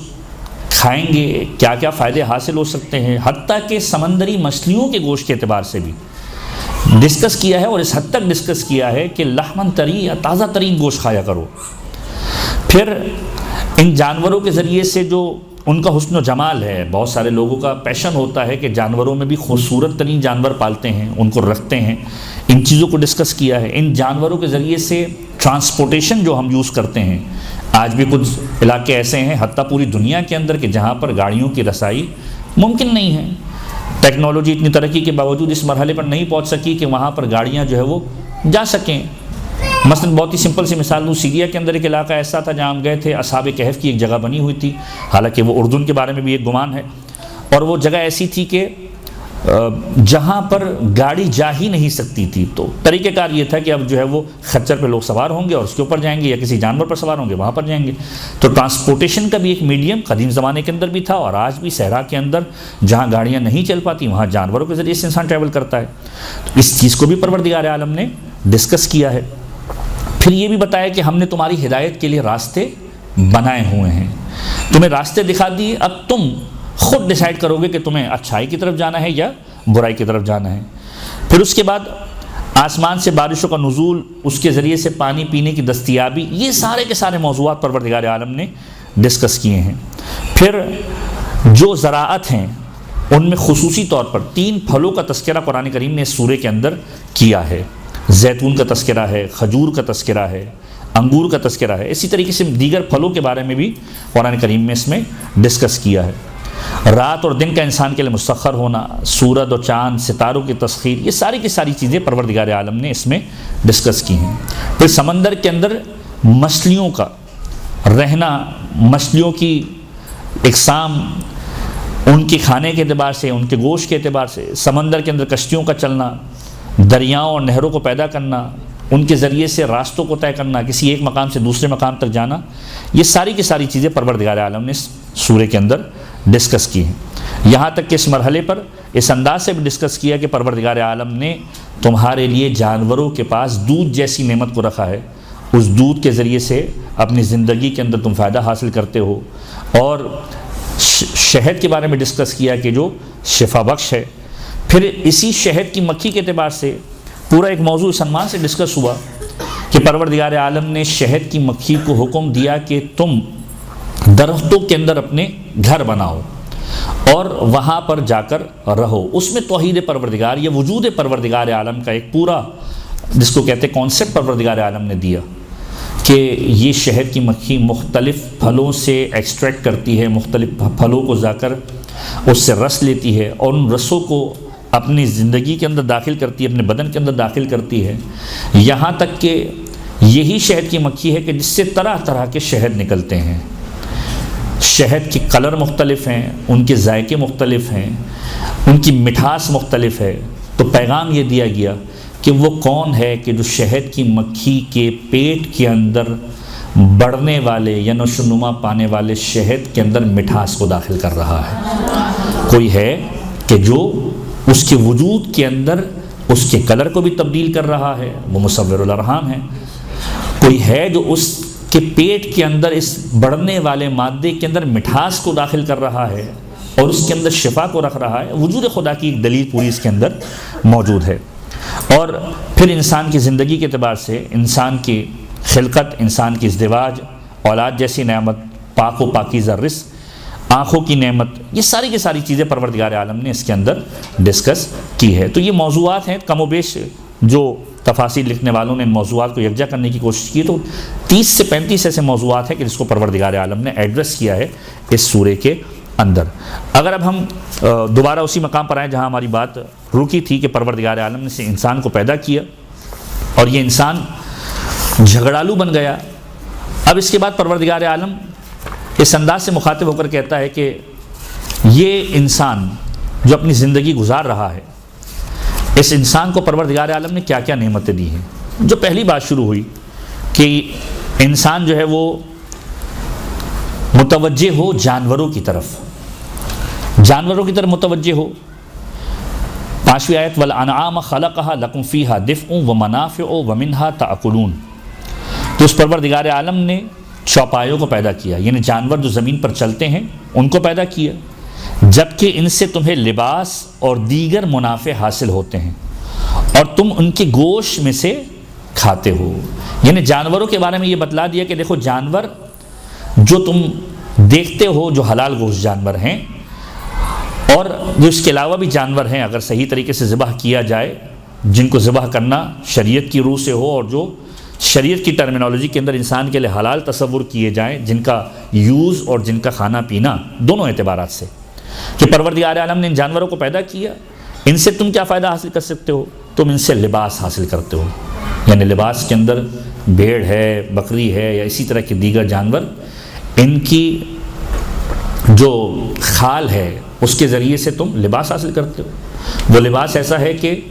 سردی کے اندر بھی تمہیں کام آتا ہے، مختلف علاقوں کے اندر، مختلف ماحول کے اندر، شدت کے اندر، یہ ساری کی ساری چیزیں تمہارے کام کی ہیں، تم اس سے استفادہ حاصل کرتے ہو۔ دیگر منافع بھی حاصل کرتے ہو۔ کیا منافع حاصل کرتے ہیں؟ مثلا اگر ہرن ہے فرض کیجئے تو اس کے اندر ایک خوشبو موجود ہے جس کو مشک کہا جاتا ہے، نافع مشک۔ اسی انداز سے ہر ایک جانور کی اپنی اپنی چیزیں ہیں جو اس سے مربوط ہیں۔ مثلا ہاتھی کے دانت سے بھی کوئی کام لیا جاتا ہے، یا کسی اور کی کھال سے کوئی اور کام لیا جاتا ہے، کسی کے کھال سے لباس بنتے ہیں، کسی کے کھال سے بیلٹ بنتے ہیں، چمڑا بنتا ہے، یہ ساری کی ساری چیزیں جو انسان استفادہ حاصل کرتا ہے۔ تو یعنی بعض اوقات انسان یہ نہ سوچے کہ یہ جانور کس کام کا ہے، پروردگار بتا رہا ہے کہ یہ تمہارے کام کا ہے، تم اس سے لباس بھی لیتے ہو، تم اس سے غذا بھی لیتے ہو، تمہارے منافع کی ساری چیزیں اس کے اندر موجود ہے۔ حتیٰ کہ ایک سانپ بھی اگر ہے تو اس کے اندر بھی خداوند متعال نے کسی نہ کسی اعتبار سے کوئی نہ کوئی فائدہ چھپا کر رکھا ہوا ہے، مثلا تیل وغیرہ یا اور دیگر چیزیں کہ پروردگار عالم نے اسے ابس خلق نہیں کیا ہے، اس کا کوئی نہ کوئی مقصد ہے، اس کا کوئی نہ کوئی فائدہ بنی نوع انسانیت کے لیے ہے۔ چھوٹے چھوٹے جانور، چھوٹے چھوٹے حشرات یہ بھی معمولی نہیں ہیں، ممکن ہے ان کی خلقت کا ہدف یہ ہو کہ یہ بڑے جانوروں کے لیے غذا بن جائیں اور بڑے جانور انسانوں کی جانب متوجہ نہ ہوں۔ تو بے شمار ایسی چیزیں ہیں جو تمہارے لیے نفع کا سبب ہے، تم اس کے بارے میں نہیں جانتے۔ وَمِنْهَا تَأْكُلُونَ، اور تم ان کی گوشت کو کھاتے ہو، جو حلال گوشت جانور ہیں ان کا تم استفادہ حاصل کرتے ہو۔ وَلَكُمْ فِيهَا جَمَالٌ حِينَ تُرِيحُونَ وَحِينَ تَسْرَحُونَ، اور انہی جانوروں کے اندر ہم نے تمہارے لیے زینت بھی کر دی ہے، اس کے اندر سجاوٹ ہے۔ قدیم زمانے کے اندر اور آج بھی وہ ماحول کے جو دیہات کا ماحول ہے، جن کے لیے اثاثہ یعنی زکوٰۃ کے اعتبار سے اگر آپ دیکھا جائے تو زکوٰۃ کے اعتبار سے جب ہم بات کرتے ہیں تو زکوٰۃ کن چیزوں پر ہے؟ 4 اجناس کے اوپر ہے، 3 جانوروں کے اوپر ہے اور 2 نقدین، انعام ثلاثہ، غلات اور اجناس 4، یعنی 4 قسم کے جو ہے وہ اجناس، کھیتی باڑی کی جو چیزیں ہوتی ہیں اس کے اوپر، 3 قسم کے جانور ہیں، بھیڑ بکری ہیں، گائے ہیں، اونٹ ہے، اور نقدین سونے اور چاندی کے سکے۔ تو آج بھی زکوٰۃ کا جو ایک کانسیپٹ ہے وہ ان لوگوں کے لیے کہ جو کسی ایسے ماحول کے اندر زندگی گزار رہے ہیں، اور آج بھی بے شمار ایسے لوگ ہیں دیہات کے اندر رہنے والے لوگ، یہ خود ایک ایسا موضوع ہے جو اقتصادی موضوع ہے۔ یعنی بعض اوقات آج کے زمانے کے اندر بھی یہ ڈیبیٹ کی جاتی ہے کہ جو دنیا کی اکانومی ہے، اس دنیا کی اکانومی کے اندر بے شمار قرضے ہیں، چاہے وہ یو ایس کی اکانومی ہو، چاہے دنیا کے کسی اور ملک کی اکانومی ہو، حتیٰ کہ پاکستان کی اکانومی، اس انداز سے بھی ڈیبیٹ کی جاتی ہے کہ آیا اگر فرض کیجیے یہ دنیا کی اکانومی کا ببل جو پھٹ جائے جو قرضوں کے اوپر ہے، تو پھر اس پوری دنیا کا حل کیا ہوگا؟ آج جس طریقے سے زندگی گزاری جا رہی، جس طریقے سے قرضوں کی زندگی پوری دنیا کے اندر ہے، ٹریلینز آف ڈالرز کے قرضے ہیں ملکوں کے، اگر یہ ببل پھٹ جائے تو پھر کیا ہوگا؟ تو جو انالیسس کرنے والے لوگ ہیں وہ اس انداز سے سوچتے ہیں کہ وہ ملک سروائیو کر جائیں گے کہ جن کے پاس دیہاتی نظام ابھی بھی موجود ہے، وہ افراد کے جو اپنے آپ کو اس کیلیبر پر لے کر چلے گئے کہ ان کو آج جو ہے وہ غیر ملکی پروڈکٹ کے بغیر گزارا ہی نہیں ہے، نہ اس کی کریموں کے بغیر، نہ اس کے اجناس کے بغیر، نہ اس کی غذا کے بغیر، وہ کس طریقے سے گزارا کریں گے؟ وہ تو عادی ہو چکے ہیں، ان کے پاس تو اپنی کوئی پروڈکٹ ہی نہیں ہے۔ لیکن وہ افراد کے جو آج بھی اپنی بنیادوں سے جڑے ہوئے ہیں، اپنی اصل سے جڑے ہوئے ہیں، ان کے لیے سروائیو کرنا آسان ہے کہ ٹھیک ہے اگر یہ ممکن نہیں ہے تو یہ چیزیں ہمارے پاس موجود ہیں۔ تو یہ پوری ایک ڈیبیٹ ہے آج بھی، آج کے ورلڈ کے اندر بھی، کہ یہ جو زراعت ہے، یہ جو جانوروں کا وجود ہے، یہ جو ساری کی ساری چیز جو انسان کے پاس موجود ہیں، اگر ہم اس کو سلینگ لینگویج میں کہیں کہ ایک دیہاتی ماحول کے اندر فرض کیجئے موجود ہیں، یہ بعض اوقات اشارہ دیتے ہیں کہ یہ تمہاری بیسک چیزیں ہیں جو تمہارے پاس ہونی چاہیے تھیں۔ انسان ترقی اور ارتقاء کے مراحل کو طے کرتا ہوا کسی نہ کسی مرحلے پر آگے نکل گیا، آج بھی کچھ لوگ اس سے جڑے ہوئے ہیں اور کچھ لوگ بہت زیادہ آگے نکل چکے ہیں۔ تو پروردگار عالم نے اس کے اندر تمہارے لیے زینت بھی رکھی ہے، بہت سارے لوگ ان جانوروں کی تعداد کو اپنے لیے جو ہے وہ باعث زینت سمجھتے ہیں کہ میرے پاس اتنے جانور ہیں. بہت سارے لوگ کسی خاص جس کو کہتے ہیں نسل کی، یہ کسی خاص نسل کے جانور کو پالنے کے لیے اپنے لیے باعث زینت سمجھتے ہیں کہ میرے پاس اس نسل کی جو ہے وہ اتنی ساری بھیڑیں موجود ہیں یا بکرے موجود ہیں یا فرض کیجیے فلاں جانور موجود ہیں. تو پروردگار عالم نے تمہیں یہ ساری کی ساری چیزیں عطا کی ہیں. جس وقت تم انہیں اپنی آرام گاہ کی طرف لوٹاتے ہو، صبح کی جانب صحرا کی جانب بھیجتے ہو، یعنی جب بکری کو چرانے کے لیے جاتے ہو، جانوروں کو چرانے کے لیے جاتے ہو، ان کو واپس لے کر آتے ہو، تو یہ ساری کی ساری چیزیں ایک اٹریکشن کا بھی باعث ہیں. پھر فرمایا کہ جو جانور ہیں ان سے اور کیا فائدہ حاصل ہوتے ہیں، یہ تمہارے کس کام میں آتے ہیں. وَلَكُمْ فِيهَا جَمَالٌ حِينَ تُرِيحُونَ وَحِينَ تَسْرَحُونَ وَتَحْمِلُ أَثْقَالَكُمْ إِلَى بَلَدٍ لَمْ تَكُونُوا بَالِغِيهِ إِلَّا بِشِقِّ الْأَنفُسِ إِنَّ رَبَّكُمْ لَرَءُوفٌ رَحِيمٌ. ان جانوروں کا کام یہ ہوتا ہے کہ یہ تمہارے لیے بھاری بوجھ اٹھا کر ایسے مقام تک لے جاتے ہیں جہاں تم بہت مشقت کے بغیر بھی نہیں پہنچ سکتے، کیونکہ تمہارا پروردگار رؤوف و رحیم ہے. پروردگار عالم نے ان جانوروں کو تمہارے لیے اس کام کے لیے بھی رکھ دیا کہ تمہارے لیے ٹرانسپورٹیشن کا کام کریں اور تمہارے لیے سامان اٹھا کر ایک جگہ سے دوسری جانب موو کریں. تو یہ انسان اس جانب متوجہ ہو کہ پروردگار عالم نے ان جانوروں کو عبث خلق نہیں کیا ہے، یہ بھی ایک نعمت ہے کہ تمہارے لیے سامان اٹھا کر جاتے ہیں. مثلا آج بھی آپ دیکھتے ہیں کراچی کے ہی کچھ علاقوں کے اندر بے شمار ایسے آپ کو لوگ نظر آئیں گے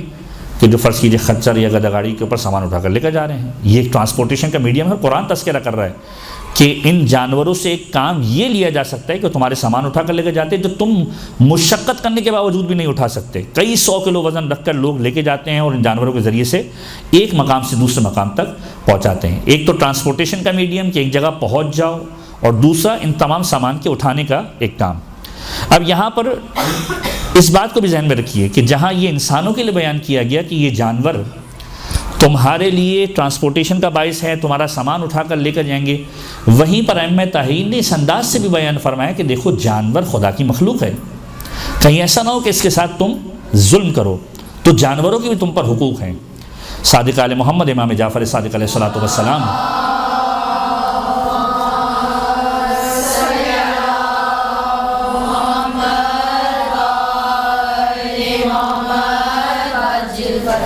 اس انداز سے بیان فرماتے ہیں کہ جب انسان کے پاس کوئی جانور موجود ہو، یعنی آپ دین مبین اسلام کی لطافت کو محسوس اس انداز سے کیجئے کہ جہاں انسانوں کو بتایا کہ تمہارے لیے جانور فائدہ مند ہے، وہاں پر جانور کے حق کو بھی بتایا. یعنی خداوند متعال نے کتنا بہترین نظام بنایا ہے کہ انسان کو یہ بات بھی باور کرائی گئی کہ دیکھو جانور خدا کی مخلوق ہے، اس کے ساتھ ظلم نہیں ہونا چاہیے. تو چھٹے امام اعمال صدوق کے اندر یہ روایت موجود ہے پیج نمبر 470 کے اوپر کہ فرماتے ہیں کہ جانور کا بھی جو مالک پر حق ہے، اور فرمایا 7 حقوق ہیں جو مالک کو پرواہ کرنی ہے، مالک کو خیال رکھنا ہے کہ اس جانور کے ساتھ اس انداز سے پیش آیا جائے. پہلی چیز کیا ہے؟ فرمایا کہ اس کی طاقت سے زیادہ وزن نہ رکھے، جتنی اس کی کیپیسٹی ہے، جتنا سامان وہ اٹھا سکتا ہے اس سے زیادہ وزن نہ رکھے. لیکن ہمارا معاشرہ آپ لوگ دیکھتے ہیں سوشل میڈیا کا دور ہے، بے شمار مثالیں آپ کے سامنے ہیں کہ جانور جو ہے وہ اس کے اوپر کیپیسٹی تو دور کی بات ڈبل ٹرپل اور اس سے بھی زیادہ کیپیسٹی کے اندر سامان رکھا جاتا ہے کہ یہ تو ہے ہی جانور. نہیں، فرمایا کہ مالک کا حق یہ ہے کہ اس کے اوپر اتنا سامان رکھے کہ جتنا وہ اٹھا سکتا ہو، زیادہ مشقت اس کو نہ دے. ہمارے یہاں یہ ہوتا ہے کہ اتنا سامان رکھ دیا جاتا ہے کہ وہ گر جاتا ہے، مر جاتا ہے، یا بالکل ایگزاسٹ ہو کے ختم ہو جاتا ہے، کسی کام کے قابل نہیں رہتا. فرمایا پہلا حق یہ ہے کہ اس کی طاقت سے زیادہ وزن نہ رکھے. دوسرا حق اس پر سوار ہو کر لوگوں سے بات چیت نہ کرتا رہے. یعنی انسان کو متوجہ کیا گیا کہ دیکھو وہ تمہارا وزن اٹھا کر کھڑا ہوا ہے، اگر بات ہی کرنی ہے اتر کر بات کر لو، اس کو تھوڑا سا ریلیکسیشن دے دو. ایسا نہ ہو کہ تم بیٹھے رہو اور بیٹھے رہ کر لوگوں سے بات چیت کرتے رہو، وہ تمہارا وزن اٹھائے رکھے. یعنی اس قدر جانور کا بھی خیال دین نے بیان کیا ہے کہ انسان خیال رکھے کہ جب جانور پر سوار ہو تو پھر بات چیت زیادہ نہ کرے، سواری کے میڈیم کے لیے اس کو یوز کرے اور اس کو لے کر آگے چلا جائے. تیسری چیز فرمایا کہ جب منزل پر پہنچ جاؤ تو سب سے پہلے سواری سے وزن کو اتار لو. کہ انسان اپنی ڈیسٹینیشن پر پہنچ گیا، سامان اس کے اوپر لاد کر لے کر چلا گیا، یا خود فرض کیجیے اس کے اوپر چلا گیا، تو ڈیسٹینیشن کے اوپر اپنی منزل پر پہنچنے کے بعد اس پر خامخواہ سوار ہو کر نہ بیٹھا رہے، یا سامان اس پر ڈال کر نہ بیٹھا رہے، بلکہ جب پہنچ گیا تو سب سے پہلا کام یہ کرے کہ اس سے وزن کو اتار دے، تاکہ اس وزن سے اس کی جان خلاصی ہو جائے۔ یعنی کس قدر خیال ہے کہ ایک انسان، جانور اگر اس کے پاس موجود ہے تو اس جانور کا بھی حق ہے کہ اس کو ایک تو اتنا زیادہ وزن نہ ڈالا جائے، اس کا خیال رکھا جائے، اور جب منزل پر پہنچ جائے تو اس کو بے جا وزن اٹھانے کی زحمت نہ دی جائے۔ اور اگر آپ دیکھیں ان حقوق کے بارے میں بھی شریعت نے ایڈریس کیا ہے۔ اگر آپ کے ذہنوں کے اندر محفوظ ہو، ایک روایت اکثر پڑھی جاتی ہے اور جو ہمارے عقیدے کے اعتبار سے رحمت للعالمین، یقینی طور پر ایسا ہو نہیں سکتا کہ ختمی مرتبت احمد مجتبیٰ محمد مصطفیٰ صلی اللہ علیہ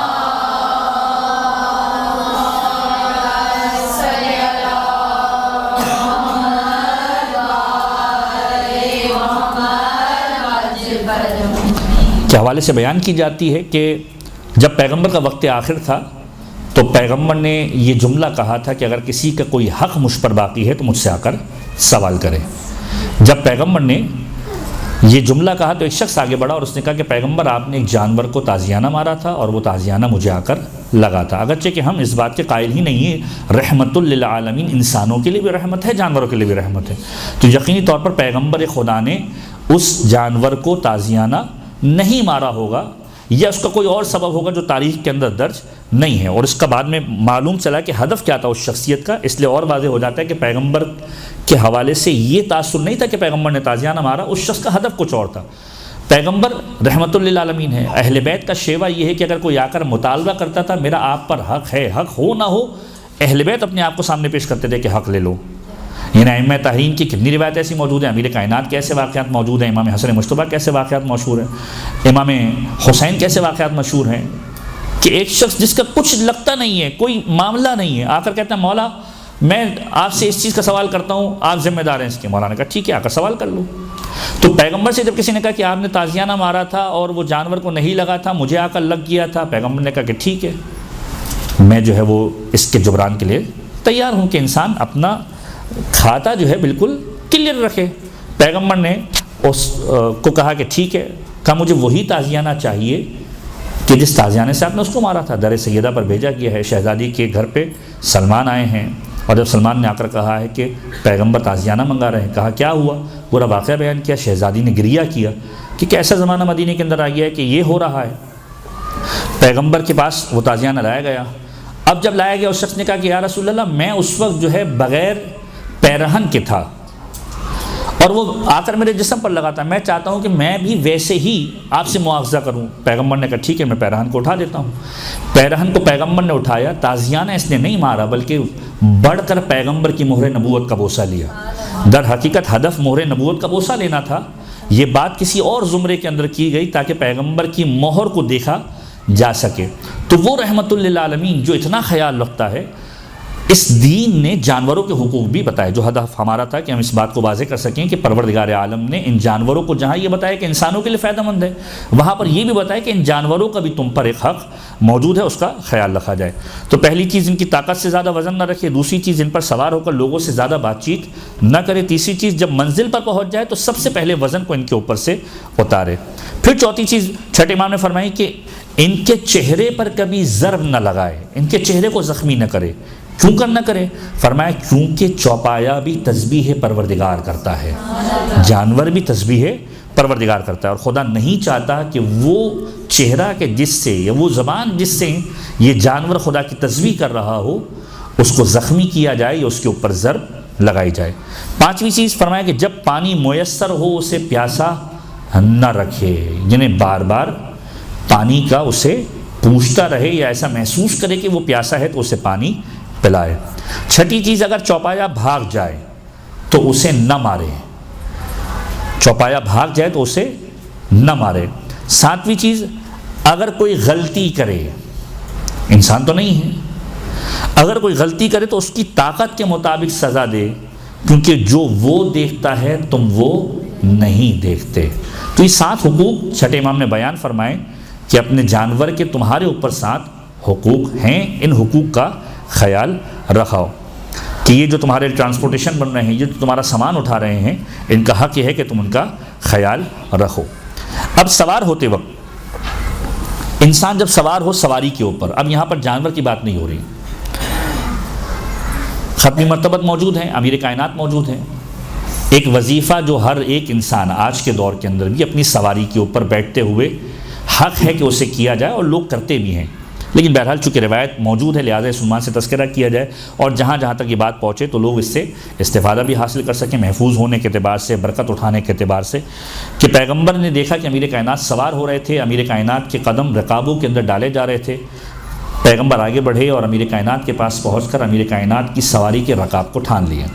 اور تھام کر یہ جملہ کہا کہ یا علی، سوار ہو رہے ہو، سوار ہونے کے بعد آیت الکرسی کی تلاوت کرنا، یاد رکھو وہ بندہ خدا ہی نہیں کہ جو سواری پر سوار ہو اور آیت الکرسی کی تلاوت نہ کرے۔ تو یہ ایک وظیفہ وہ ہے جو پیغمبر نے امیر کائنات کو تعلیم دیا، اور رہتی قیامت تک کے لیے ہمارے لیے بھی گویا ایک وظیفہ مل گیا کہ جب انسان سواری پر ہو، چاہے وہ جانور ہو، چاہے وہ آج کی لگژریس گاڑیاں ہوں، یا کوئی بھی ایسی سواری ہو کہ جس کے اندر انسان سفر کر رہا ہے، تو اپنے آپ کو خداوند عالم سے مربوط کرے آیت الکرسی کے ذریعے سے، کہ سوار ہو تو آیت الکرسی کی تلاوت کرے، آفات و بلیات سے پروردگار عالم اس کو محفوظ رکھے گا۔ تو یہ حق پروردگار عالم نے جانوروں کا بھی بیان کیا، اور پھر فرمایا کہ والخیل والبغال والحمیر لترکبوها وزینہ ویخلق ما لا تعلمون، کہ سواری کے اعتبار سے اب اس آیت کے اندر ایک بہت اہم ترین پیغام دیا گیا کہ آپ ابھی تک بات ہو رہی تھی ٹرانسپورٹیشن کی، جانوروں کی بات ہو رہی ہے، اب اس انداز سے ایڈریس کیا گیا کہ یاد رکھو یہ جو تمہارے بھاری بوجھ اٹھا کر اس مقام تک لے کے جاتے ہیں جہاں تم اٹھا بھی نہیں سکتے، یہ جو مخلوقات ہیں جن کو تم گھوڑے کہتے ہو یا خچر کہتے ہو یا گدھے کہتے ہو، والخیل والبغال والحمیر، تینوں چیزوں کو قرآن نے نام لے کر ایڈریس کیا کہ گھوڑے، بغال، خچر، حمیر، گدھے، یہ جو ٹرانسپورٹیشن کی میڈیم کے طور پہ یوز ہوتے ہیں، ان کو کس لیے پروردگار عالم نے پیدا کیا ہے، کیوں بنایا ہے؟ لترکبوہا، تاکہ تم ان کے اوپر سواری کرو، اور وزینہ، اور اس کے ذریعے سے تمہاری زینت کا سبب بھی ہو۔ گھوڑے ہیں بہترین گھوڑے جو ہے تاریخ نے لکھے ہیں، آج بھی ہم کربلا والوں کو یاد کر کے مختلف گھوڑوں کے اعتبار سے شباہتیں رکھتے ہیں اور زیارت کرتے ہیں ان کی، ہر معصوم کے اعتبار سے ان کا ایک خاص جانور ہوا کرتا تھا، خود امیر کائنات کے اعتبار سے تذکرے ملتے ہیں، سید الشہداء کے اعتبار سے تذکرے ملتے ہیں، سید الشہداء کے خانوادے کے اعتبار سے تذکرے ملتے ہیں، اور اس عنوان سے بھی ملتا ہے کہ ایسے ایسے گھوڑے تھے کہ جن کا عرب کے اندر کوئی مثیل نہیں تھا، ان سے مقابلہ کرنے والا بھی کوئی نہیں تھا، تو یہ تمہارے لیے زینت بھی ہیں۔ اب نقل و حمل کے کیا یہی ذریعے تھے؟ اب پروردگار کہتا ہے وَيَخْلُقُ مَا لَا تَعْلَمُونَ، اور خدا نے نقل و حمل کے لیے، ٹرانسپورٹیشن کے لیے ایسے ایسے ذرائع پیدا کر دے گا، ایسے ایسے ذرائع پیدا کر دیے ہیں کہ جو تم جانتے بھی نہیں ہیں، یعنی رہتی قیامت تک ٹرانسپورٹیشن کے لیے اگر کوئی بھی چیز آئے گی تو وہ اس آیت کا مصداق ہے وَيَخْلُقُ مَا لَا تَعْلَمُونَ، کہ خدا ایسی چیزیں خلق کرے گا کہ جن کے بارے میں تم علم بھی نہیں رکھتے، کہ ملٹی سیکنڈز کے اندر، کچھ گھنٹوں کے اندر کئی سو میل، کئی کلومیٹرز کا فاصلہ طے ہو جائے گا، انسان ایک مقام سے دوسرے مقام تک پہنچ جائے گا۔ کہاں وہ دور کہ جس کے اندر انسان گھوڑے پر، خچر پر، گدھے پر سوار ہو کر ایک مقام سے دوسرے مقام پر جاتا تھا، اور یہ آج کا دور کہ جس کے اندر بہت تیز گاڑیوں کے اندر، ہوائی جہاز کے اندر، راکٹ کے اندر، اور نہ جانے کیا کیا الا ماشاء اللہ مزید کتنی چیزیں آنے والی ہیں جو انسان نہیں جانتا۔ یہ ساری کی ساری چیزیں ٹرانسپورٹیشن کی وہ ہیں جو پروردگار عالم اس قرآن کی آیت کے اندر کہہ رہا ہے کہ وَيَخْلُقُ مَا تَعْلَمُونَ، ایسی چیزیں خلق کرے گا کہ جو تم جانتے بھی نہیں ہو۔ پروردگار عالم کی بارگاہ میں ہم سب دعا کرتے ہیں کہ پروردگار ہم سب کو مفاہیم قرآن پر عمل کرنے کی توفیق عنایت فرمائیں، ان کو سمجھ کر ان پر عمل کرنے کی توفیق عنایت فرمائیں، اپنی زندگی کے اندر قرآن کو داخل کرنے کی، قرآن پر عمل کرنے کی ہم سب کو توفیق عنایت فرمائیں، اپنے آپ کو قرآن سے جوڑا رکھنے کی توفیق عنایت فرمائیں، زمانے کے امام کے ظہور کے اندر تعدیل فرمائیں، ہم سب کو پروردگار عالم امام زمانہ کا حامی و ناصر فرمائیں۔